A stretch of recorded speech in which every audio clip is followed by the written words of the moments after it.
Vai, Maria. Fala aí. Bora. Padrinho, eu gosto muito de você. Padrinho, eu gosto muito de você. Como é seu nome? Maria. Tá aqui. Qual é o nome da sua mãe Alci. e do seu pai? Antônio. E você estuda? Sim. Qual série você estuda, Maria? Oitava. Oitava? Aonde? Tá em colégio. Qual colégio? De vazante. Ah, é? Você pretende se formar?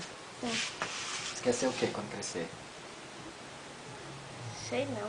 Eu tenho dúvida. Ou dançarina ou cantora. Dançarina ou cantora? Legal.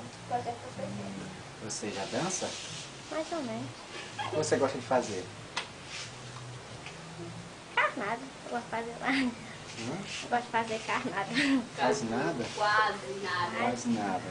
Ah, tá. E você... Então tá bom, dá um beijo pro padrinho então. Foi a metade de tudo, né? Isso.